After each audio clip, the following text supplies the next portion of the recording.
Dean करवट लेता है और हाथ एमा पर रख देता है। एमा को ये अच्छा लगता है और वह कुछ नहीं कहती। अगले दिन जब एमा झरने में नहा रही होती है और डीन वहां आ जाता है, एमा कहती है, मैं यहाँ नहा रही हूँ, जाओ यहाँ से। डीन हंसकर कहता है, तुमने ही तो कहा था कि गार्ड बनकर खड़ा रहना। एमा जवाब देती है, क्योंकि मुझे लगता है इस आइलैंड पर कोई और भी है। उधर अब न्यूज में एमा के लापता होने की खबर आने लगी है। आइलैंड पर रात होने वाली है और एमा डीन से कहती है, मुझे अपने घर की बहुत याद आ रही है। अब कहानी में मोड़ आता है। डीन और एमा जंगल में कुछ खोज रहे होते हैं। तभी एमा को एक इंसान की खोपड़ी मिलती है। उसे देखकर एमा बहुत डर जाती है और कहती है, शायद ये भी किसी की तरह यहाँ फंस गया था जैसे हम फंसे हैं, और अगर हमें भी मदद नहीं मिली तो हमारी हालत भी ऐसी ही हो जाएगी। डीन उसे समझाता है कि हम अकेले नहीं हैं, हमारे पीछे हमारे पेरेंट्स हैं और अगर हम एक दूसरे का साथ देते रहे तो हम जरूर बचेंगे और घर वापस लौटेंगे। यह कहकर डीन एमा को किस करने लगता है। एमा किसी को पहली बार किस कर रही थी और उसे यह सब अच्छा भी लग रहा था और फिर वही हुआ जिसकी उम्मीद थी। वे दोनों नौजवान अपनी हदें पार कर जाते हैं और तभी तूफान भी आ जाता है। अगली सुबह एमा बहुत खुश थी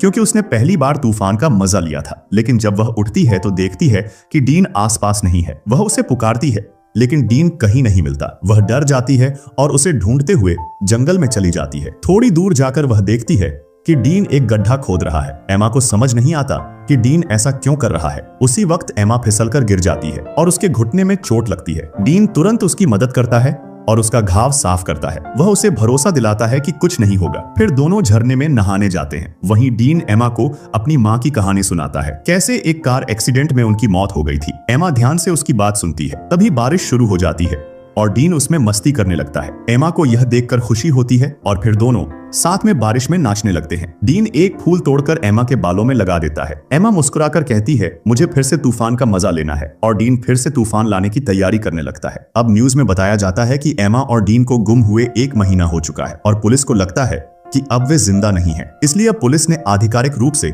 उनकी तलाश बंद कर दी है। दूसरी तरफ आइलैंड पर डीन एमा को ग्रीन लाइट के बारे में बताता है, जिसके बारे में उसकी माँ ने उसे बताया था। एक हरी रोशनी जो सूरज ढलते वक्त दिखाई देती है, लेकिन डीन ने उसे कभी अपनी आंखों से नहीं देखा। अब कुछ और हफ्ते बीतते हैं और दोनों आइलैंड के खूबसूरत माहौल का लुत्फ उठाने लगते हैं। वे समंदर में तैरते हैं, नहाते हैं और खूब मस्ती करते हैं। इस सब के बीच दोनों बहुत करीब आ जाते हैं। फिर एक दिन एमा डीन से पूछती है, तुमने पहली बार कैसे किया था और वो कौन थी? डीन बताता है, जब मैं स्कूल में था मेरी एक दोस्त थी जो मुझसे उम्र में बड़ी थी। अब डीन जान चुका था कि एमा के लिए ये अनुभव पहली बार था। वह मुस्कुराकर पूछता है, कैसा लगा तुम्हें? एमा हंसते हुए कहती है, अच्छा था, लेकिन उस तूफान की वजह से रेत कुछ अजीब जगहों तक पहुंच गई। फिर एमा कहती है, मुझे और एक्सपीरियंस चाहिए। डीन मुस्कुराकर कहता है, मिलता रहेगा मेरी जान। इसके बाद दोनों जंगल में फल लेने के लिए जाते हैं। डीन थोड़ा आगे जाकर पेड़ से फल तोड़ने